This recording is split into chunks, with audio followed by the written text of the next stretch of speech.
प्यारे आका सल्लल्लाहु अलैहि वसल्लम के प्यारे दीवानों, आइए मोहब्बत व अक़ीदत के साथ हम सब मिलकर अल्लाह के प्यारे हबीब, हम बीमारों के तबीब, रहमत कौने फ़ख्र दारे हज़रत अब्दुल्लाह के लफ्ज़ जुगर, हज़रत आमिना के नूर नज़र, दाई हलीमा के राज दुलारे, उम्मत की वाली, गरीबों की गमगुसार हुज़ूर मुहम्मद रसूलुल्लाह सल्लल्लाहु अलैहि वसल्लम की दरबार रिसालत में दुरूद शरीफ का हदिया पेश फरमाना। अल्लाहुम्मा सल्लि अला सय्यदना नबिय्यिना व शफ़ीअना व हबीबना मौलाना मुहम्मदिन व अस्हाबिही व बारिक वसल्लिम। नबी और आले नबी की बारगाह में मोहब्बत के साथ एक मरतबा बावाज़ बुलंद दुरूद शरीफ पढ़ें। अल्लाहुम्मा सल्लि अला सय्यदना नबिय्यिना व शफ़ीअना व हबीबना मौलाना मुहम्मदिन व अस्हाबिही व बारिक वसल्लिम। वाह क्या जुदो करम है शहबत हाथ तेरा, नहीं सुनता ही नहीं मांगने वाला तेरा। फर्श वाले तेरी शौकत का उलू क्या जाने, उस रवा अर्श पे उड़ता है फरेरा तेरा। और मैं तो मालिक ही कहूँगा कि वो मालिक हबीब, यानी महबूब व मुहिब में नहीं मेरा तेरा। ला व रब्बिल अर्श, जिसको जो मिला उनसे मिला, बढ़ती है कोने में निअमत रसूलुल्लाह की। हज़रात, मुहर्रमुल हरम शरीफ की आज 5वीं शब है, जिसमें हमारी आपकी हाज़िरी हुई। अल्लाह रब्बुल आलमीन हमारे इस हाज़िरी को अपनी बारगाह करम में कबूल फरमाए और करबला वाले सरकार की फैज़ बरक़ात से अल्लाह हमारी ज़िंदगी को पुरनूर फरमाए और इमाम अली मकाम के सदक़े में अल्लाह हमारे दीन और दुनिया की कामयाबी हमें अता फरमाए। बाद हमदो सलाम और दुआ के अल्लाह रब्बुल आलमीन कुरान मुक़द्दसा में इरशाद फरमाता है, मुहम्मदुर रसूलुल्लाह, मुहम्मद सल्लल्लाहु अलैहि वसल्लम अल्लाह के रसूल हैं। वल्लज़ीना मअहु अशिद्दाउ अलल कुफ़्फ़ार, उनके साथी कुफ़ारों पर बड़े सख्त है। आपस में नरम दिल,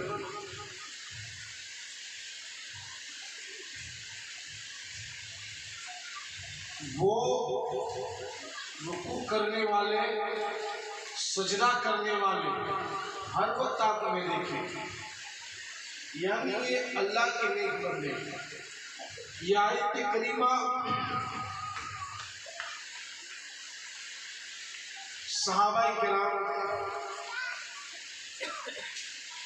रिज़वानुल्लाहि ताला अलैहिम अजमाइन की शान अक़द्दस में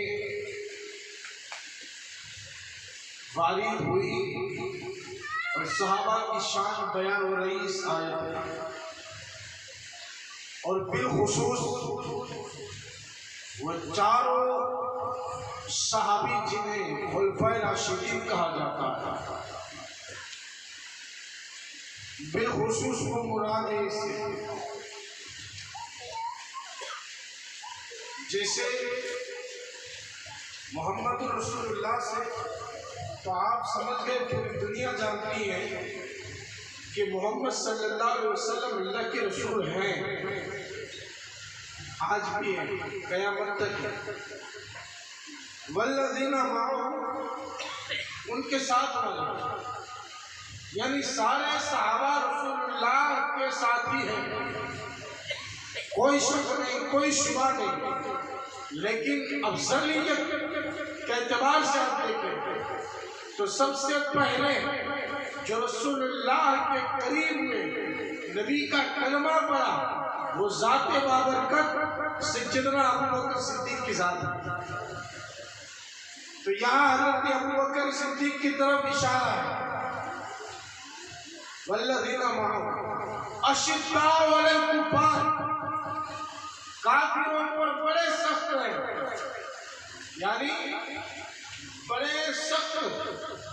तो रसूलुल्लाह के सारे सहाबा काफिरों पर बड़े सख्त थे, लेकिन बिलखुसूस यहाँ इशारा है हजरत सैयदना उमर फारूक आज़म की तरफ कि वो बहुत बड़े काफिरों के सख्त थे, बहुत बड़े दुश्मन थे काफिरों के। कि आप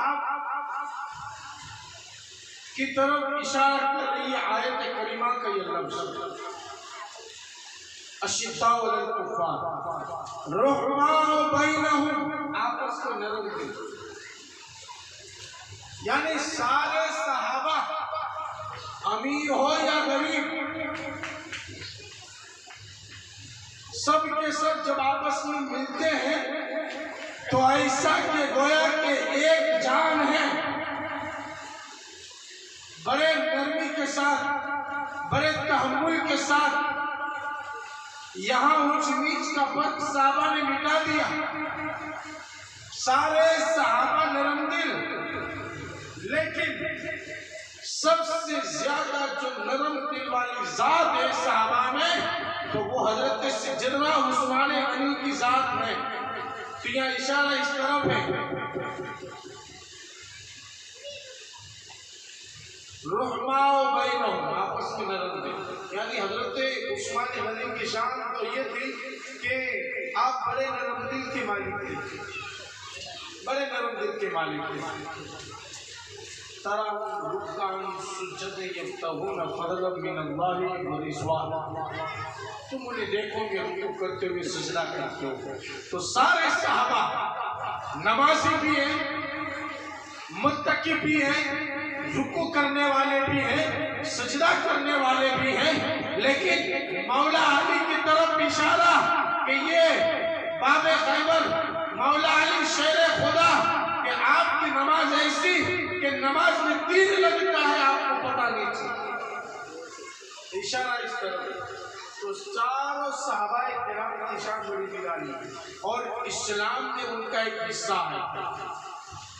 सहाबा वो सहाबा जिनकी हर रोज दीद होती थी।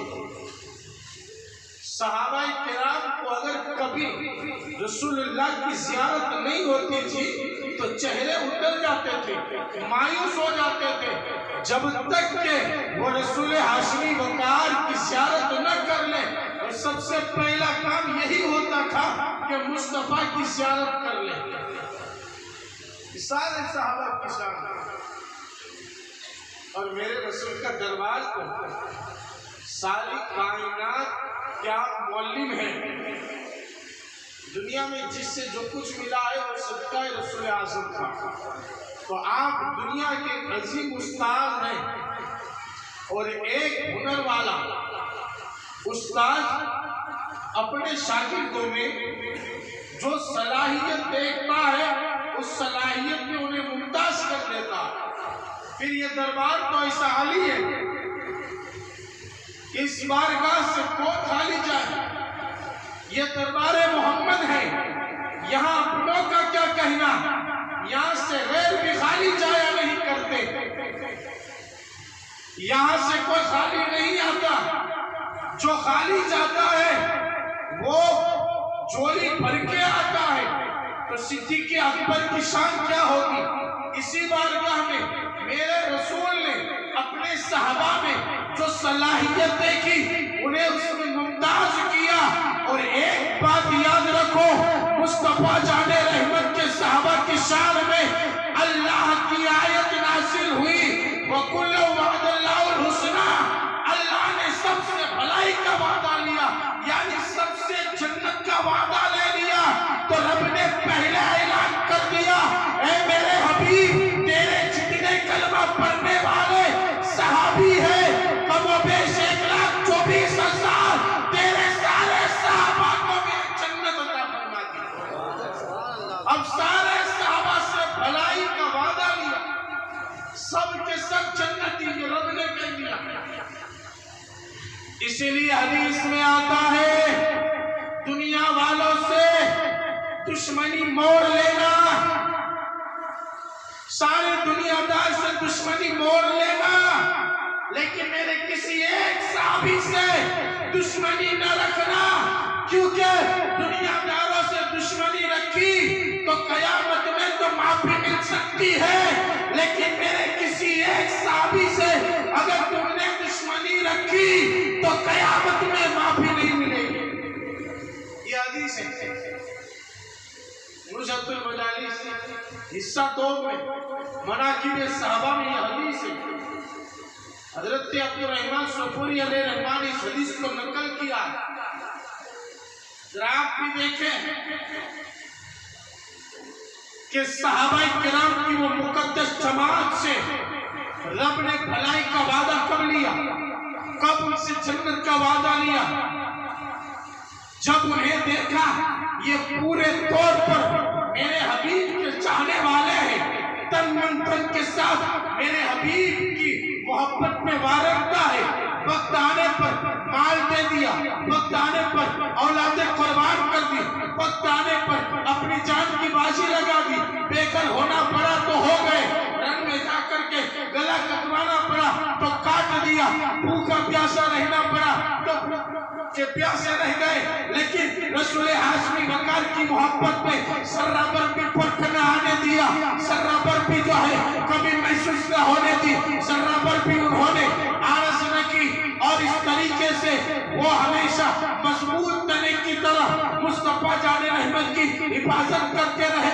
मैदान में भी, मजमुआ में भी, तन्हाई में भी, हर जगह रसूल आज़म की मोहब्बत का हक अदा किया। तो आसमाने बरी से रब ने उनसे जन्नत का वादा लिया। तो जब तक कुरान का कारी कुरान पढ़ता रहेगा तब तक मुस्तफा के सहाबा की अस्मत बयान होती रहेगी। तो कुरान को सुबह क़यामत तक कोई मिटा नहीं सकता, तो रसूल के सहाबा के जिक्र को कोई मिटा नहीं सकता। इसलिए कि सहाबा का जिक्र मिटाने के लिए कुरान मिटाना होगा, और कुरान मिटाना नामुमकिन है। तो पता चला सहाबा का जिक्र मिटाना नामुमकिन है, दुनियादारों का जिक्र तो पानी है, थोड़ी देर के बाद, अरसे के बाद खत्म हो सकता है। लेकिन कुरान न कल मिटी न आज मिट सकती है, न सुबह क़यामत तक कुरान को कोई मिटा सकता है। तो जब कुरान न मिटेगा रसूल के सहाबा का जिक्र भी महफूज और हमेशा होता रहे। अब देखें सहाबा की बड़ी फजीलतें हैं और आप हदीसों में सहाबा का जिक्र देखें। मेरे आका ने क्या फरमाया, क्या फरमाया, ऐ लोगों मेरे बाद मेरे सहाबा को निशाना न बनाओ, मेरे सहाबा को बुरा भला न कहो, और अगर किसी ऐसी बदसाद से, किसी ऐसी खबीस जमात से तुम्हारा सामना हो जाए जो मेरे सहाबा को गालियां दे या बुरा भला कहे, तो तुम उन्हें कहो कि तुम पर खुदा की मां और लानत। ये नबी का फरमान के बीच में। और मेरे नबी ने क्या फरमाया, अस्हाबी कन नुजूम फबी अय्युहुम इक्तदैतुम इह्तदैतुम। मेरे सहाबा हिदायत के सितारे हैं, किसी एक की इक्तिदा कर लोगे हिदायत पा जाओगे। अब समझे आप, सहाबा से मोहब्बत रसूल आज़म की मोहब्बत की वजह से की जाती है। कोई रसूल से मोहब्बत करे और सहाबा से बुग़्ज़ रखे तो समझो कि वो हकीकत में रसूल आज़म सल्लल्लाहु अलैहि वसल्लम से बुग़्ज़ रखे हुए हैं, तभी तो उनसे सहाबा की गुस्ताखियां हो रही है। नबी ने क्या फरमाया, मेरे सहाबा से मेरी मोहब्बत की वजह से मोहब्बत करें। अब आप जमात है, इसमें आप देखें अमीर माविया रज़ियल्लाहु ताला उस लोग गुज़ार के बाबरकत के ताल्लुक से कंफ्यूज क्यों होते हो। मेरे नबी ने फरमा दिया अमीर माविया को साहबी दिलो जान से कबूल कर लिया है, उनके लिए दुआएं की हैं, तो फिर बुरा बुरा कहने का आपका हक कैसे बनता है। आप मोमिनों की कंफ्यूज क्यों हो गए। अमीर माविया भी साहबी रसूल है, वो भी इसी जुमला में कुल्लु वादल्लाहु हुस्ना। अल्लाह ने हर एक साहबी से भलाई और जन्नत का वादा लिया, तो उसमें मेरे माविया भी शामिल है। सहाबा की बड़ी शान है। मेरे नबी ने फरमाया तुम उन्हें निशाना न बनाओ, मेरे सहाबा की शान तुम क्या जानते। मेरा एक सहाबी मुट्ठी भर जौ बड़ा सस्ता होता, ज्यादा कीमती नहीं होती, लेकिन मुट्ठी भर जौ मेरा सहाबी अल्लाह की राह में खर्च करे। कितना एक मुट्ठी भर। और मेरे सहाबी के अलावा कोई मुत्तकी परहेज़गार आबिद इबादत गुजार ओहद पहाड़ जितना सोना अल्लाह की राह में खर्च करे, कितना ओहद पहाड़। मदीना शरीफ में जन्नती पहाड़ है ओहद पहाड़, बहुत बड़ा लंबा चौड़ा है। आदमी से पूछना कितना लंबा है, 3% लंबा है, बहुत लंबा चौड़ा पहाड़ है, जन्नती पहाड़। कोई इतना सोना अल्लाह की राह में खर्च करे तो मेरे सहाबी का एक मुट्ठी भर जौ खैरात करने के बराबर नहीं हो सकता। तो आप अंदाजा करें, उन्होंने तो अपना लहू दे करके दीन बचाया, उन्होंने तो अपनी आल औलाद दे करके, अपना माल दे करके, अपना जो है सब कुछ दे करके दीन बचाया, हमारा ईमान बचाया। अगर सहाबा ही पर आप इतराज करोगे, सहाबा को बुरा भला कहोगे, तो फिर ये दीन, ये नबी का दीन, नबी का उसूल, नबी की सीरत, नबी की तारीख, नबी का उठना बैठना, नबी का चाल चलन, नबी का रहन सहन, नबी की गुफ्तगू करना, ये सारे मामलात और सारे दीन के मामलात और कवानीन को हम तक किसने पहुंचाया, किसी और ने नहीं, मुस्तफा के सहाबा ने बड़ी दयानतारी के रसूलुल्लाह के सारे जो है कानून को और रसूलुल्लाह की सारी सीरत को हम तक पहुंचाया है। तो हम पर सहाबा किराम का बहुत बड़ा एहसान। चले किसी सहाबी को बुरा भला न कहा जाता, भले एहसान माना जाए तो उनका एहसान है कि दीन हम तक पहुंचा उनके जरिए। अब आप देखें सहाबा किराम के दामन से वाबस्ता हो जाओ,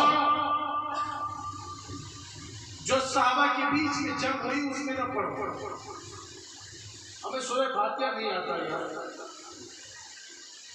दुरूद इब्राहिमी नहीं आता, सना तक नहीं आती, नमाज जनाजा में कितनी तकबीर वो पता नहीं, फजर में कितनी रकात वो मालूम नहीं, वुजू में फर्ज कितने, नमाज के फर्ज कितने, शर्त कितनी, वुजू की सुन्नत कितनी,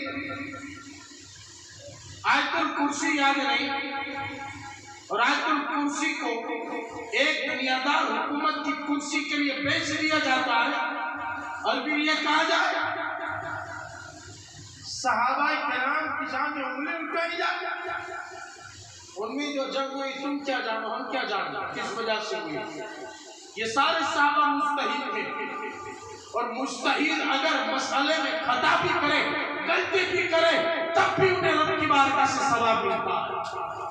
हम गुनाह करें तो हमें गुनाह मिलेगा, मुजतहीद अगर खता भी कर दे तो खता का उन्हें गुनाह नहीं बल्कि खता का भी उन्हें सवाब दिया जाता है। ये उनका इज्तिहाद था। सारे सहाबा हक पर थे, मौला अली भी हक पर थे, और हक मौला अली के साथ मानते अल्हम्दुलिल्लाह। लेकिन अमीर मुआविया को नाहक कहना किस ईमान वाले की जुर्रत है? खारसी बोली न बोलो। अमीर मुआविया को उम्मत के मामू रखते हैं यार, अमीर मुआविया की बड़ी शान है। आप बाकी में वही भी उसका जिक्र आएगा इंशाअल्लाह। आ जाओ, हमें करबला तक पहुंचना है, लेकिन डायरेक्ट करबला का रंग नहीं हुआ। अगर सहाबा ने अल्लाह की दी हुई मदद का सही तौर पर इस्तेमाल न किया होता तो इस दुनिया में रब की इबादतें न रहती, न जिक्र हुसैन होता, न जिक्र रसूल होता। ये सब सदका है सहाबा किराम का। तो एहसान मानो उनका कि रसूलुल्लाह की एक एक कौल को, रसूलुल्लाह की एक एक हरकत को बड़ी ईमानदारी के साथ किताबों के जरिए हम तक पहुंचाया। ये सबसे बड़ी खिदमत खल्क है, और ये सबसे बड़ी दीनदारी है, और ये सबसे बड़ा जो है रब तबारक व तआला का फजल है कि उन्होंने रब और रसूल की मोहब्बत में दीन तक पहुंचा दिया। देखो आप, सबसे दुनिया जो कहे, बातिल फिरका जो कहे वो जन्नती है, राम सिंचाई जो कहे पहला नंबर अली का, लेकिन सुन्नी यही कहेगा अंबिया के बाद सबसे बड़ा मुकाम जिस जात गिरामी बकाल का है वो अबू बकर की जात है। पहला नंबर अबू बकर का। और इस बात को वाज़ेह कर दूं, मेरे नबी ने फरमाया, किसी एड़े गेड़े ने नहीं कहा, अल्लाह के नबी ने फरमाया अबू बकर का ईमान एक पल्ले में रखा जाए और मेरी सारी उम्मत का ईमान एक पल्ले में रखा जाए तो मेरे अबू बकर का ईमान का पल्ला भारी होता है। अब आप अंदाजा करें अबू बकर की मोहब्बत और उनके जज्बे और उनके ईमान कि रसूलुल्लाह जिनके ईमान की गवाही देते वो हजरत अबू बकर सिद्दीक है कि जिस शख्सियत को आप जितना सलाम करो, जितना उनका जिक्र करो कम है। तो जरूरी है कि करबला वाले सरकार की बारगाह का फैज लेने से पहले इन सहाबा किराम की बारगाह का फैज हासिल कर लिया जाए।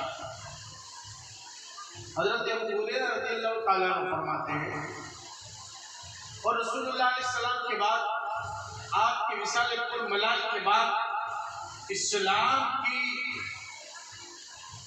जो खिदमत अंजाम दी और इस्लाम की जो है बाग दौड़ जिसने संभाली और जो इस्लाम की खलीफा बने वो सबसे पहले अबू बकर बने। अब पहले खलीफा है रसूलुल्लाह। और अबू हुरैरा रज़ियल्लाहु ताला अन्हु तो यहाँ तक कहते हैं कि अगर अबू बकर पहले खलीफा ना होते तो दुनिया में अल्लाह की इबादत खत्म हो जाती, यानी कोई रब का नाम लेने वाला नहीं होता। कसम खा के कहा अबू हुरैरा ने 3 मरतबा ये बात कही कि अगर अबू बकर खलीफा ना होते तो दुनिया में रब की इबादत न रह जाती। लोगों ने पूछा ऐसा क्यों कहते?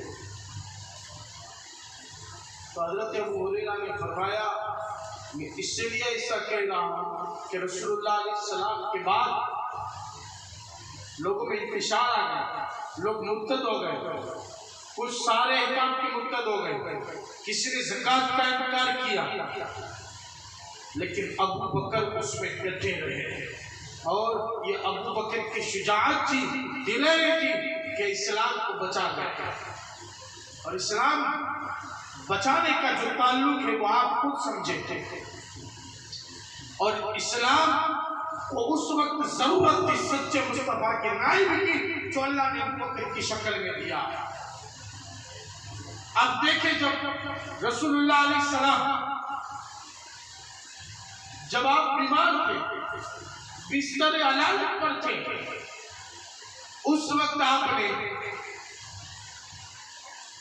शाम की तरफ एक लश्कर को भेजा था दुश्मनों की सरकुबी के लिए,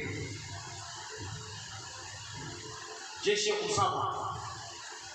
और उस लश्कर के जो अमीर मुकर्रर थे, सिपह सालार, उस लश्कर का जो कमांडर था, उस कमांडर का नाम रसूलुल्लाह ने जो इस्लामी अलम जिस हाथ में दिया था, अमीर मुकर्रर किया था, वो हजरत उसामा था।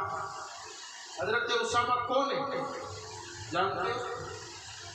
हजरत उसामा रसूलुल्लाह सल्लल्लाहु अलैहि वसल्लम के मुंह बोले बेटे, हजरत ज़ैद के बेटे, यानी गुलाम के बेटे। हजरत ज़ैद बिन हारिसा, ये डाकुओं ने इनको गिरफ्तार कर लिया था और उठा करके लाए थे, मक्का में बेच दिया था। हजरत मक्का में बेच दिया था, लोगों ने खरीद के हजरत खदीजतुल कुबरा को दिया। हजरत खदीजतुल कुबरा की जब शादी हुई रसूल आज़म से, तो अल्लाह के रसूल की बारगाह में हजरत खदीजतुल कुबरा ने, माँ खदीजतुल कुबरा ने हजरत ज़ैद को भी रसूल की बारगाह में पेश किया था। और हजरत ज़ैद रसूल की बारगाह में रहे और गुलामों में सबसे पहले हजरत ज़ैद ने कलमा पढ़ा था। और जब हजरत ज़ैद के बाप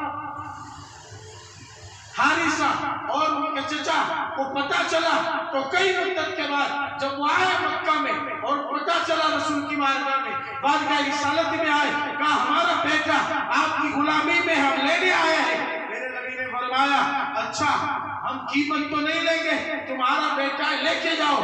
बाप ने कहा ऐ बेटे चल, मुद्दत हो गई, तुम्हारी मोहब्बत में रोते रोते हम कमजोर हो गए, तुम्हारी माँ का खाना छूट गया, चलो अपने वतन। हजरत ज़ैद ने बेसाख्ता कहा था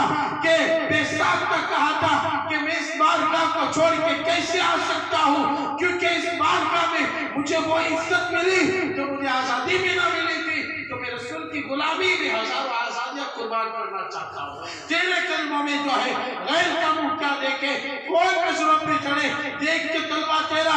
हजरत ज़ैद ने वतन कुर्बान कर दिया, माँ बाप कुर्बान कर दिए, रसूल की गुलामी पे इख्तियार किया।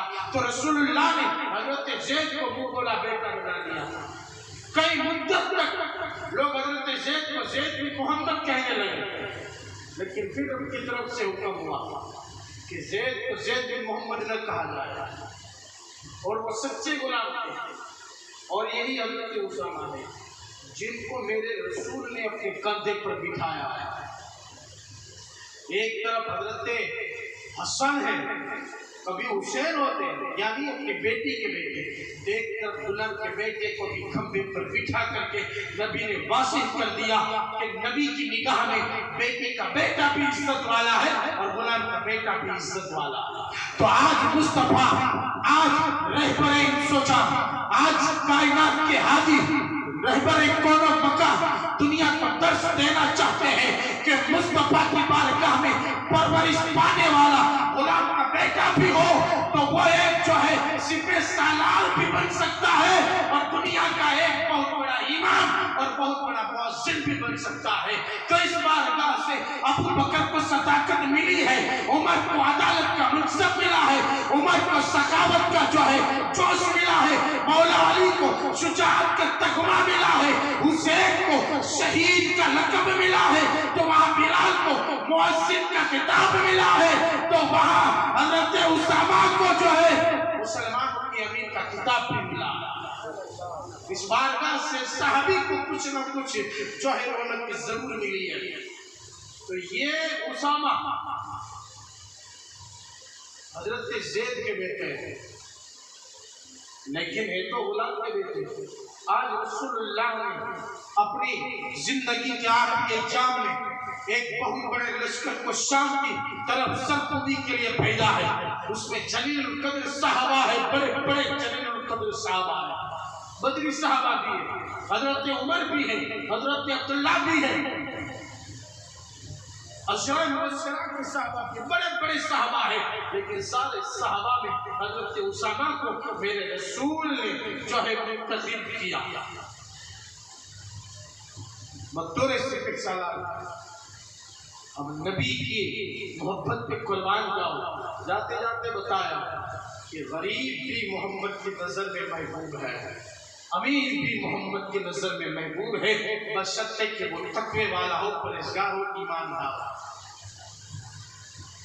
अब रसूलुल्लाह ने वो लश्कर भेज दिया।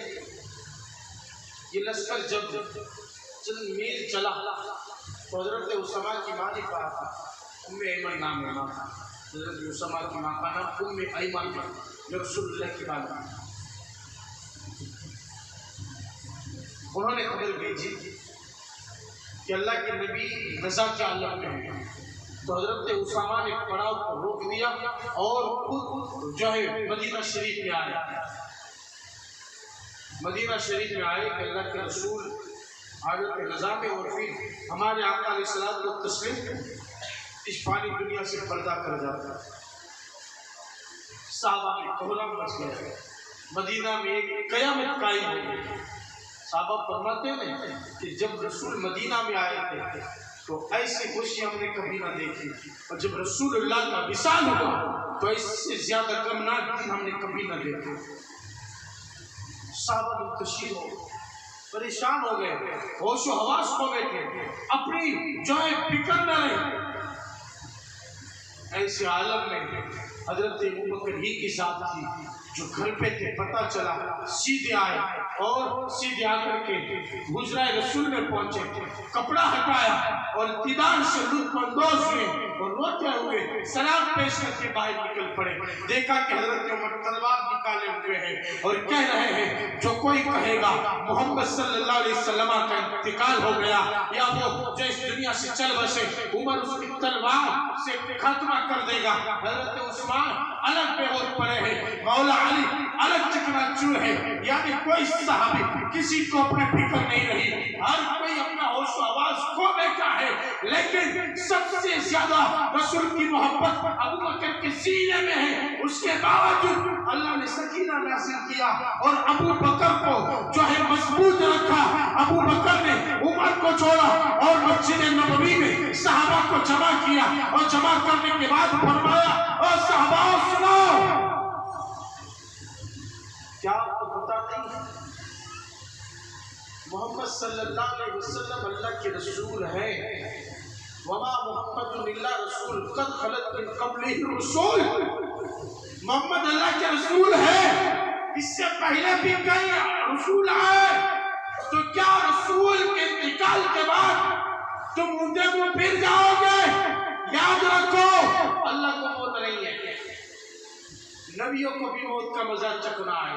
तो अगर रसूल अल्लाह के हुजूर पहुंच गए तो क्या तुम मुर्तशिद हो जाओ?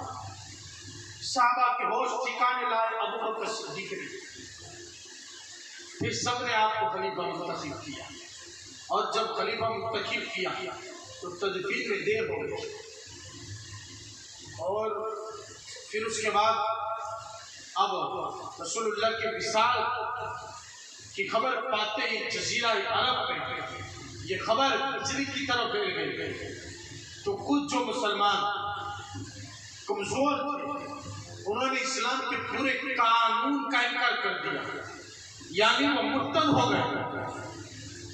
किसी ने ज़कात का इनकार किया। ऐसे आलम में अफरा तफरी का माहौल, कोई ज़कात का इनकार कर रहा है, कोई इस्लाम के सारे कानून का इनकार कर रहा है।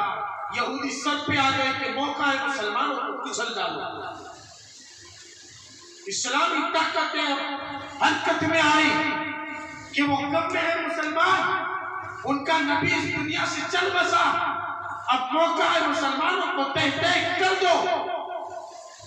ऐसे आलम में हजरत अबू बकर पर अल्लाह हजारों रहमतें नाज़िल फरमाए कि दीन बचा। सहाबा ने हजरत अबू बकर सिद्दीक को मशवरा दिया कि अबू बकर हजरत उसामा उसके लश्कर को वापस बुला लो, क्योंकि बहुत बड़े बड़े सहाबा जंगजू इसी लश्कर में शामिल है। अगर मदीना खाली हो गया दुश्मन हम पर आ पड़ेंगे और लोग जो है हम पर टूट पड़ेंगे, और लोगों के साथ नहीं भी करो। हजरत अबू बकर ने फरमाया कसम खुदा की, अगर रसूल आज़म सल्लल्लाहु अलैहि वसल्लम की मुक़द्दस अज़वाज पाक की ताकत को खींच के कुत्ते अगर इसे देंगे तो भी मैं जो है रसूलुल्लाह के भेजे हुए इस अजीम लश्कर को वापस नहीं करूँगा, क्योंकि रसूलुल्लाह ने अपने आखिरी अय्याम में जो इस लश्कर की नुमाइंदगी की थी, तो अबू बकर की हिम्मत नहीं कि रसूलुल्लाह के इस मिशन को अधूरा छोड़े। और फिर रसूल हजरत अबू बकर ने किसी की बात न सुनी और उस लश्कर को रवाना कर दिया।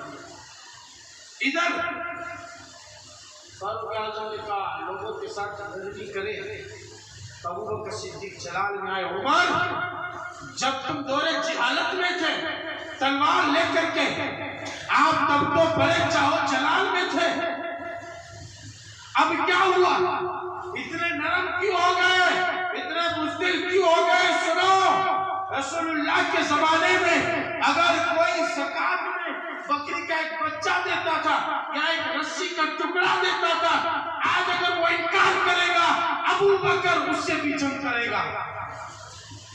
यहाँ तक कि जंग की, और जंग की मांगी में ज़कात से। अल्लाह ने कैसी मदद की कि जिन्होंने ज़कात का इनकार किया था ने मुताब न लाए और तौबा करके फिर कलमा पढ़ के मुसलमान हो गए, और लश्कर ओशामा को अल्लाह ने फतेह मुबीन अता फरमाई। बहुत सारा माल और गनीमत लेकर के वो मदीना वापस पहुंचे। तब साहबा ने कहा, तब फारूक आज़म ने फरमाया अबू बकर तुम सही थे, अगर तुमने इस मिशन में जरा भी बुज़दिली दिखाई होती तो यकीनन इस्लाम मिल जाता। ये अबू बकर के जो इस्लाम बचाता है, समझे आप। तो सहाबाए किराम हज़रत सैयदना अबू बकर सिद्दीक़ रज़ियल्लाहु ताला अन्हु की शान को बड़ी निराली है कि आपने सबसे पहले कलमा पढ़ा है। आप खुद फरमाते हैं कि जब मैं मुल्क शाम गया, आप बड़े ताजिर थे, मुफक्किर थे, मुदब्बिर थे, चीफ मिनिस्टर थे, जज थे, लोगों के फैसले करते थे, आपका हुक्म माना जाता था। आप मुल्क शाम में तिजारत की गरज से गए, वहां आपने ख्वाब देखा कि एक ख्वाब देखा चांद और सूरज अबू बकर की गोद में उतर पड़े। फरमाते कि चांद और सूरज को मैंने अपने सीने से लगाया और ऊपर से चादर उड़ा दिया। फिर आप भूल गए। ये ख्वाब देख करके मैं एक राइब से मिलने गया, उस राहिब से इस ख्वाब की ताबीर पूछी, तो राहिब ने कहा इसकी ताबीर पूछी। तो राहिब ने पूछा आप कौन है, कहाँ के रहने वाले, नाम क्या है, किस खानदान से ताल्लुक है? अबू बकर ने फरमाया मेरा नाम अबू बकर है, बनी हाशिम से ताल्लुक है, कुरैश से हूँ, मक्का का रहने वाला। तो राहिब कहने लगा मुबारक हो पेशानी को बोसा दिया, मुबारक हो। तो मक्का में एक नबी मबूस हो चुके हैं और इसी बनी हाशिम से होंगे जिनका नाम मोहम्मद बिन अब्दुल्लाह होगा। और मुबारक हो, तुम उनके पहले वजीर होंगे। और सुनो, मैंने उनके औसाफ तौरेत में पढ़े हैं और मैं उस नबी पर पहले से ईमान ला चुका हूँ। तुम्हें मुबारक हो। हजरत अबू बकर ये ख्वाब सुन करके फर्द मसरत में मक्का चल पड़े। शाम से मक्का पहुंचे, सीधे रसूल हाशमी बकर की बारगाह में पहुंचे। कहा रसूलुल्लाह, सुनाए आपने नबूवत का ऐलान किया? कहा हाँ। नबी के लिए मुअज्जिज़ा का होना जरूरी है, कोई मुअज्जिज़ा दिखाओ। मेरे नबी ने मुस्कुरा के फरमाया, अबू बकर, शाम में जो ख्वाब देखा था, राहिब ने जो ताबीर बताई थी, वही तो मेरा मुअज्जिज़ा है। अबू बकर बेसाख्ता फुकार उठे, अशहदु अल्ला इलाहा इल्लल्लाह व अशहदु अन्ना मुहम्मदन अब्दुहु व रसूलुहु। ये हजरत अबू बकर सिद्दीक, आपने जमाना जहालत में भी मुझको कुछ सजदा नहीं किया, कुछ शिकन थे आपके वालिद अबू कुहाफा आपको लेकर के गए बहुत बड़े कदीर के पास और कहा ये हमारे माबूद हैं, और तारीफ करवाई जो सबसे बड़ा बुत था, ये हमारा बहुत बड़ा खुदा है, इससे मांगो। हाँ ठीक है, ये कह करके अबू कुहाफा तो चल पड़े। हज़रत अबू बकर ने कहा कि तुम्हारे सामने मिठाई रखी हुई है, क्यों नहीं खाता? कहने लगे, मैं भूखा, मुझे खिलाओ, मैं प्यासा, मुझे पिलाओ, मेरी मदद करो। कोई जवाब नहीं है। कहा जब तुम मेरी मदद नहीं कर सकते तो अच्छा, अब तुम अपनी मदद करो। ये कह करके एक बूट को तोड़ना शुरू किया और जो सबसे बड़ा बूट था उसको जो है तोड़ करके ऊंचा फेंक दिया। अब वो ख्वाब आए ना, कहा बेटे तूने ये क्या कर दिया? कहा जो तुम देख रहे हो वही मैंने किया। उनको पकड़ के ले गए और जाकर के कहा, अरे अबू बकर की माँ उम्मुल खैर, देख तेरा बेटा कैसी शरारतें करके आया है, ऐसी हरकतें की है। माँ ने कहा इसे कुछ न कहो, जब ये पैदा हुआ था तो रेत से आवाज आई थी, ये अतीक है और ये जो है चुन लिया गया है, इसे कुछ ना कहो, इनकी हालत को छोड़ दो। ये हजरत अबू बकर की ज़ात है। मोहब्बत कैसी है, इश्क कैसा है। आपने रसूलुल्लाह से मोहब्बत का हक अदा कर दिया। सहाबा में एक बार जब सहाबा जमा हुए ना, तो मुशरा हुआ कि सबसे बड़ा बहादुर कौन? सहाबा में सबसे बहादुर कौन है? तो लोग अलग अलग नाम लेते। आज भी लोग कहेंगे, कोई कहेगा मौला अली शेर खुदा, हम मानते अल्हम्दुलिल्लाह मौला अली बहुत बड़े बहादुर हैं, मौला अली बहुत बड़े बहादुर हैं। लेकिन आज उस बहादुर का नाम लिया जा रहा है कि जिसकी तारीफ खुद मौला अली लिखी है। मौला अली ने पूछा, बताओ सबसे बड़ा बहादुर कौन है? लोगों ने कहा, साहबा ने भी कहा कि आप बहुत बड़े बहादुर हैं, क्योंकि आप जिनकी कारनामे बहुत शानदार थे। तो मौला अली ने फरमाया,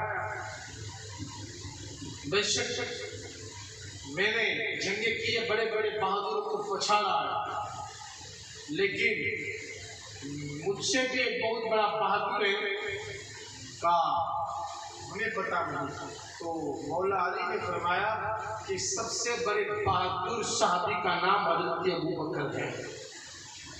लोगों ने पूछा वो कैसे? कहा वो ऐसे कि जब बदर का मार्का कायम हुआ और रसूलुल्लाह अलैहि सलाम को तस्लीम की हिफाजत के लिए एक चबूतरा बनाया गया था, एक खेमा बनाया गया था धूप से बचने के लिए। अब रसूलुल्लाह अलैहि सलाम उसमें आराम करना, साहबा की तरतीब करना, दुआएं करना, लेकिन रसूलुल्लाह की हिफाजत कौन करे? जब साहबा में ऐलान हुआ कि रसूलुल्लाह की हिफाजत कौन करेगा, तो कोई न उठा। अबू बकर उठे, कहा मैं रसूलुल्लाह की हिफाजत करूंगा। और नंगी तलवार लिए रसूलुल्लाह का पहरा देते रहे। किसी दुश्मन को करीब आने की हिम्मत न हुई। कोई दुश्मन आया तो शेर की तरह चपटे और उन्हें भगा दिया। यहाँ तक के पूरी जंग में हज़रत अबू बकर ने रसूलुल्लाह की हिफाजत की है। और ओहद में भी दुश्मनों को चीरते काटते सबसे पहले रसूलुल्लाह सल्लल्लाहु अलैहि वसल्लम को जिन निगाह ने देखा वो अबू बकर की ज़ात कि दुश्मनों की सफ़ों को जो है सफ़ों में तहलका मचाते हुए अबू बकर जो है इस नदी को साफ करते हुए आगे बढ़ते रहे, रसूलुल्लाह की तलाश करते रहे। और सबसे पहले रसूलुल्लाह को ओहद के मैदान में जिस निगाह ने देखा वो अबू बकर की ज़ात। और बहुत बड़े बहादुरी की निशानी ये है कि एक मर्तबा यहूदी का जो मदरसा था मदीना में, यहूदी का बहुत बड़ा मदरसा था और उसका बहुत बड़ा पादरी आया हुआ था, फहाश, बहुत बड़ा उसका जो है गुरु आया हुआ था। और हजारों की तादाद में यहूदी जमा हो चुके थे उसकी हिदायत के, हजारों की तादाद में यहूदी। अबू बकर चल पड़े दिन की खिदमत तबलीग के लिए, तने तनहा हजारों यहूदियों के बीच खुदा का ये शेर मुस्तफा के सच्चा जानिशान यहूदियों के मदरसे में दाखिल हो गए और जाकर के फहाश कलमा पढ़ ले, मुसलमान हो जा, तेरी इज्जत बाकी रहेगी। किसी से नहीं कहा, जो उसका गुरु था उन्हें ही तबलीग कर दी। ये सहाबा थे, ये बहादुरी का काम, बुज़दिली का काम नहीं। कलमा पढ़ ले, मुसलमान हो जा, ज़कात दे, नमाज पढ़ और अल्लाह को कर्ज़े हसन दे। कर्ज़े हसना समझते हो आप? जब उसने ये बात सुनी तो कहने लगा कि अल्लाह भी हमसे कर्जा लेता है। माज़अल्लाह। तो उसने कहा, तो उसका मतलब तो ये कि हम गनी अल्लाह फकीर। जब फहाश ने ये बात कही तो अबू बकर को आया गुस्सा। हजारों की तादाद में यहूदी थे, उसके बड़े बड़े हुजरा भी थे, वो कुर्सी पर बैठा हुआ था। अबू बकर को जलाल आया, उठे, आस्तीन चढ़ाई और एक जो है तमाचा उसके मुंह पे रसीद किया।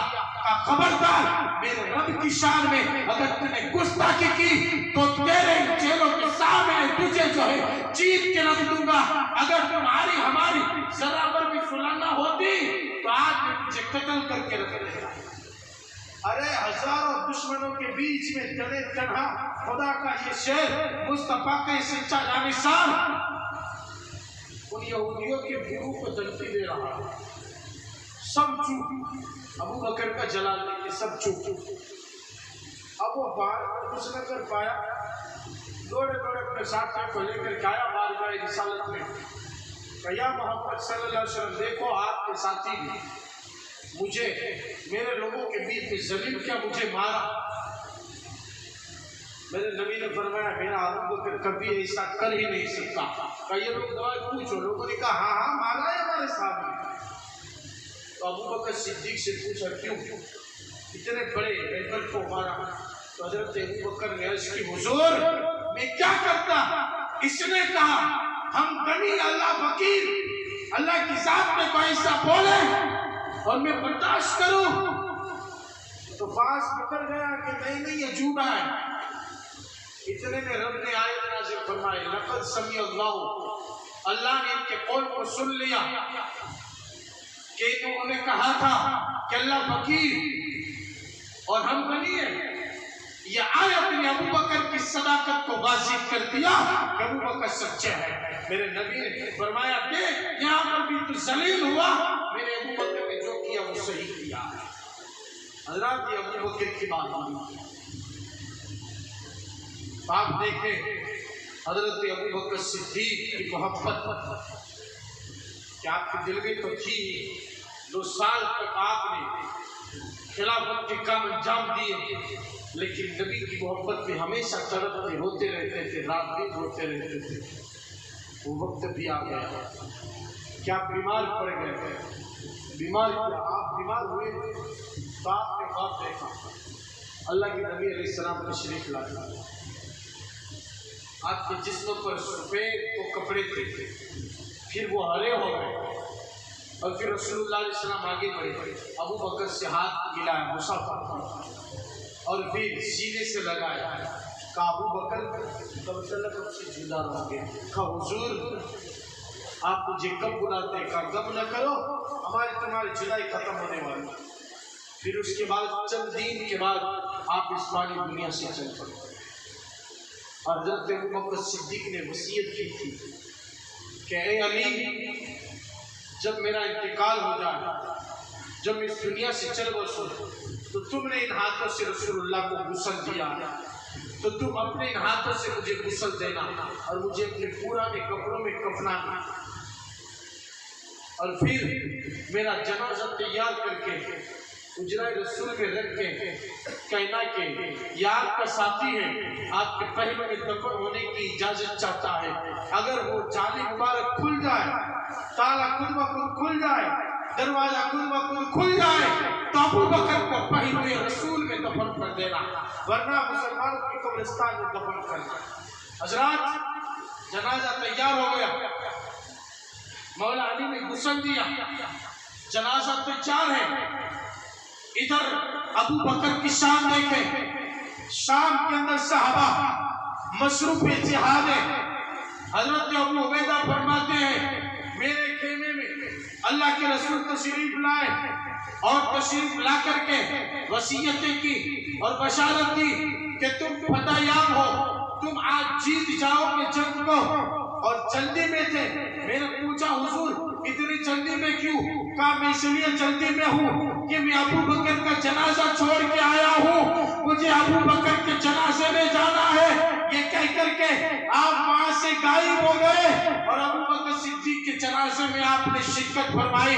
इससे पता चला अबू बकर का रुतबा खुदा व रसूल की बारगाह में कितना ऊंचा और मुकर्रम है कि मुस्तफा मज़ारे अज़हर में रह करके भी अबू बकर के जनाजे में शिरकत फरमा रहे हैं।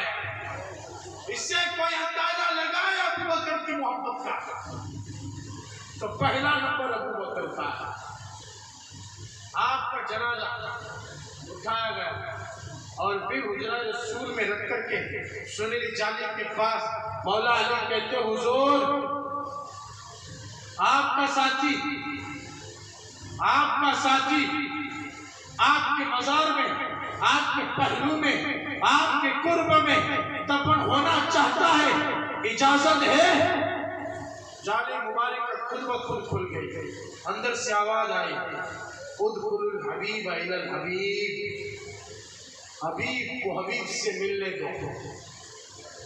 बस अबू बकर को पहलू रसूल में दफन किया गया। और आज भी देखो वो गार का साथी जिन्होंने गार में अपनी जाने कुर्बान की, जिन्होंने हिजरत में साथ दिया, जिन्होंने तिजारत में साथ दिया, सफर में साथ दिया, आज भी मुस्तफा ने तन्हा न छोड़ा, मजार में भी अपना साथ बनाए रखा है। अशरफुल सादिकीन सय्यदुल मुत्तकीन रास्ताए नबूवत पे लाखों सलाम। ये अबू बकर है, यानी हजरत अबू बकर की खिदमत कि आप कि वो खिदमत दुनिया भुला नहीं सकती। प्यारों हजरत अबू बकर सिद्दीक की अज़मत पे कुर्बान जाओ। सैयदना फारूक आज़म रज़ियल्लाहु ताला अन्हु है, वो फारूक आज़म रज़ियल्लाहु ताला अन्हु मदीना के नवाब के कुर्ब में एक नाबीना कुड़िया रहती थी। कोई उसका सहारा नहीं था, कोई उसका सहारा नहीं था, अकेली थी। हज़रत फारूक आज़म रज़ियल्लाहु ताला अन्हु रोज उस बुढ़िया की खिदमत के लिए जाते थे। अलग सुबह उसके आंगन को साफ करते थे, झाड़ू लगाते थे, पानी भर देते थे और रोटी खाना बना करके उसको खिला पिला देते थे और फिर उसके बाद इजाजत लेकर के चलाते थे। सुईद के बाद देखा एक बार फारूक आज़म ने मुझसे पहले बुढ़िया का काम हो चुका है, आंगन भी साफ है, घर भी साफ है, पानी भी भर दिया किसी ने, एक दूसरे दिन तो भी काम हो चुका है। कहने लगा ये मर्दे मुजाहिद निकाह पोश है कौन? फारूक आजम आधी रात में आ गया, छुप गए, देखे कौन है, छुप के जो देखा तो आंखों में आंसू आ गए। मुसलमानों का वो अमीरुल मोमिनीन अबू बकर सिद्दीक है, जो रात ढलने के बाद इस गुड़िया की खबरगिरी के लिए आकर के इस गुड़िया का काम कर जाता है। मुसलमानों का ऐसा अमीर है जो नाबीना गुड़िया का भी ख्याल। आज हमारे अमीर कैसे हैं? हमारे अमीर कैसे? आज वो मर रहा है तो मरने दो। क्या हम किसी को कहते हैं कि न निकाह में शिरकत, न जनाजे में शिरकत, बस खाने में शिरकत, न गरीबों की तसल्ली के लिए कभी उसके घर में जाना। आज के यतीम और गरीबों के घर में जाना अमीर अपने आप को तो ही समझता है। लेकिन मुसलमानों का जो अमीर था अमीरुल मोमिनीन, एक नाबीना का काम खुद करता था, रोटी बना करके खिलाता था, पानी खुद भर के अपने हाथों से झाड़ू लगा करके उसके आंगन को साफ करता था। इसको कहते हैं अमीर। तब जाकर के सदियां बीत गई, अबू बकर का नाम आज भी रोशन है। उसके बाद देखो जितना फारूक आजम कलमा पढ़ के मुसलमान हुए, जानते हो ना कैसे मुसलमान हुए? तलवार लेके चले थे नबी का सर काटने, लेकिन खुद कुरान सुना, दीवाने हो गए, नबी का कलमा पढ़ा, इस्लाम की तबलीग शुरू। नबी ने दुआ की थी मौला उमर बिन खत्ताब के जरिए इस्लाम को फौकियत दे। 10 साल तक इस्लाम की खिदमत करते रहे, नबी की मोहब्बत करते रहे। सुनते हो वाक़िया, बेशक फारूक आज़म से इस्लाम को तक़वियत मिली और इस्लाम को जिंदगी मिली है। फारूक आज़म ने इस्लाम को एक जिंदगी अता फरमाई है। हज़रत फारूक आज़म रज़ियल्लाहु ताला अन्हु कि आपने हमेशा गरीबों का ख्याल किया। आप देखो मदीना के नवाब में अपने गुलाम के साथ आपका काम क्या था जानते हो? अमीरुल मोमिनीन थे। आपका काम क्या था? दीन की खिदमत करना, लोगों की शिकायतें सुनना, फैसला करना। रात होती थी, दयारे हबीब के सारे बाशिंदे बिस्तरों पे आराम की नींद सोते थे, तो दयारे हबीब का मुहाफिज सैयदना अमीरुल मोमिनीन फारूक आज़म जो है रात भर मदीना में गश्त करते थे कि कहीं कोई तकलीफ में तो नहीं है। गश्त करते करते एक जगह पहुंचे थे, मकान के दरवाजे के दरार से देखा कि कुछ रोशनी फीकी फीकी नमदार हो रही है। कान लगा के सुना लेते तो गुफ्तगू की आवाज़ आ रही थी। एक आवाज़ थी, माँ बड़ी भूख लगी है, खाना कब बनेगा? दूसरी आवाज़ थी, बेटो सब्र करो, ये देखो हांडी चूल्हे पे चढ़ा दी है, सब्र करो, फल मीठा होता है अभी बन जा रहे थे। फिर आवाज आती, माँ शिद्दत की भूख लगी है, रात हो गई, मदीना में लोग सो गए खा करके, हमें बड़ी भूख, नींद नहीं लगी, खाना कब मिलेगा? माँ ने कहा बेटा सब्र करो, अभी खाना बन जाएगा। ये गुफ्तगू आप निकाह पूछते थे, जब आप रात को गश्त करते थे तो निकाह बोल लेते थे ताकि कोई पहचान कर ले। अपने गुलाम से कहा पर्दा करो, निकाह की, और दरवाजा खोल के अंदर दाखिल हो गए। गुफ्तगू सुन करके आप चारों कतार रोने लगे। जब अजनबी को देखा ने तो वो बुढ़िया लर्जा बदनाम होकर के डर गई। आधी रात के वक्त मेरे घर में तुम कौन हो? डाकू और ऐसा लो, चले जाओ। कहा हमें लुटेरा न समझो, हम तुम्हारे मुर्शिद अंदर थे, अपनी दास्तान गम सुनाओ। हम काम से जा रहे थे, तुम्हारी जो है दास्तान गम सुना तो हम रुक गए और तुम्हारी तसल्ली के लिए आए, अपना हमदर्द ही समझो। कहा मैं तुम्हें अपना दर्द सुना कि क्या करूं? जाओ हमारे जख्मों पर नमक न छिड़को। कहा नहीं, बताओ तुम्हारा जख्म क्या है? का मेरी जो शिकायत है उमर बिन खत्ताब से है, और उससे कहा कि हमारा अमीर बना हुआ, वो हमारा अमीर बना हुआ है और उन्होंने हमारी खबर तक नहीं ली। मैं खुदा से उमर की शिकायत करूंगा। फारूक आजम से कहने लगी, तो सुनो, खुदा से अमीरुल मोमिनीन की शिकायत न करूँगी, उन्हें माफ कर दो, उन्हें माफ कर दो। कहा क्यों? वो हमारा अमीर है। देखो आज हमारी खबर मिली, हमारे बच्चे आज कई दिनों के भूखे, कोई सरपरस्त नहीं, हम पर छोटे छोटे यतीम बच्चे हैं, मैं कहाँ जाऊँ? 2 दिन हो गए मेरे बच्चों ने नहीं खाया। आज तसल्ली के लिए मदीना के बच्चे सोए खा करके, मैंने अपने बच्चों की तसल्ली के लिए हांडी में सिर्फ पानी भर के रख दिया है और वो चूल्हे में रख दिया है, और बच्चों को तसल्ली देती रही और तसल्ली देती रही कि सुबह हो जाए, फिर सुबह खुदा मालिक है। फारूक आजम की आंखें भर आई, सीधे अपने गुलाम को लिया, चल बैतुल माल में। बैतुल माल पहुंचते हैं, बैतुल माल में जा करके गुलाम से कहा, आटे की बोरी मेरे कंधे पर उठा दे। गुलाम ने कहा, हुजूर माफ करो, आप मेरे आका हो, मुसलमानों के अमीर हो, आपको ये ज़ेब नहीं देता कि आटे की बोरी अपने कंधे पर उठाए? मैं हासिल हूँ, मैं उठा लेता हूँ। अमीरुल मोमिनीन ने फरमाया, मुसलमानों का अमीर तू है या मैं? कहा हुजूर आप ही है। कहा तो फिर क़यामत के दिन क्या तू जो है अमीरुल मोमिनीन का जवाब देगा अल्लाह की बारगाह में? कितना खौफ था, आप अंदाजा करें, कितना खौफ था अमीरुल मोमिनीन को रब का, गरीबों का कितना ख्याल था। चले अपने कंधे पर 25 लाख मुरब्बा मील का फरमानवा बादशाह है, लेकिन आज यतीमों की खातिर एक मुफलिस गुड़िया के लिए, एक बेवा औरत के लिए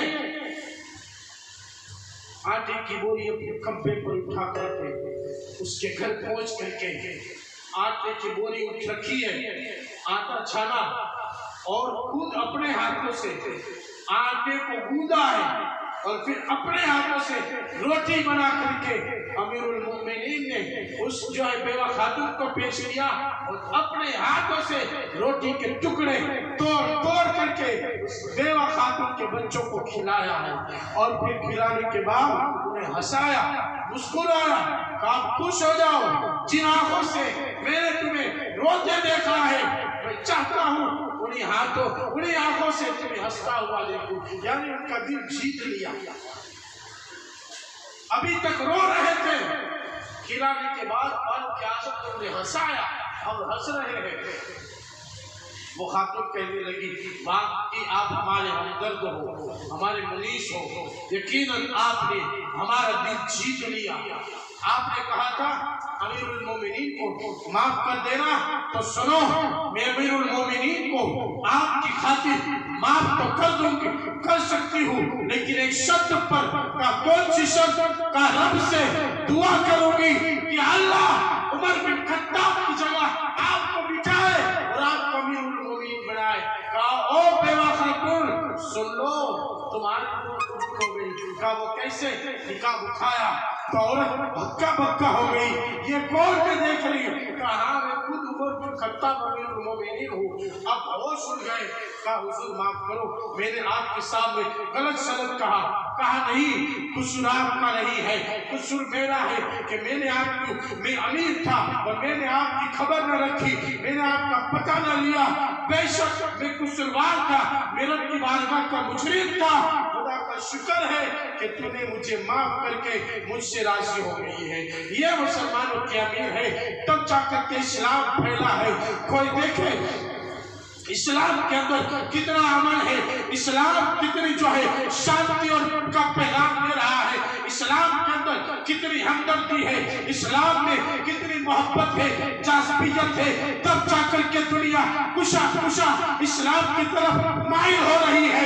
फारूक आज़म का दबदबा यह था कि कैसर और किस्रा जैसा बादशाह भी नाम सुन करके लफ्ज़ पर अंदाम हो जाता है, लेकिन यहाँ फारूक आज़म की आजिज़ी का ये आलम है कि एक औरत से अपनी खताएं माफ करवा रहे हैं, लेकिन अपना कसूर सुन करके आप डांटते नहीं है।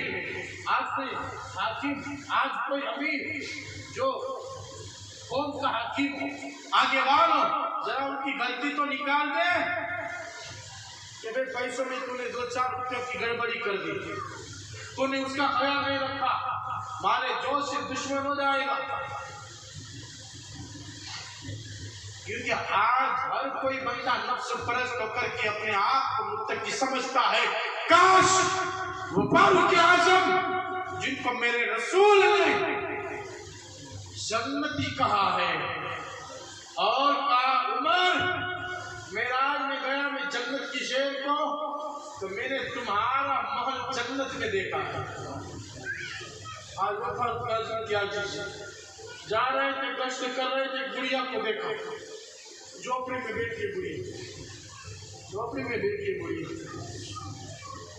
आप पूछते थे हर एक को, गरीबों को पूछते थे, अमीरों को नहीं, गरीबों को पूछते थे उम्र के ताल्लुक से तुम्हारा क्या ख्याल है। निकाह पूछा, अरे बुढ़िया बताओ उम्र के ताल्लुक से तुम्हारा क्या ख्याल है। तो बुढ़िया ने कहा कि उम्र का खुदा भला न करे। कहा सबक क्यों कहती, कहा इसलिए कि उम्र ने आज तक मुझे पूछा नहीं, मेरी खबर नहीं ली, मेरा हाल नहीं पूछा, कहा आपने बताया नहीं।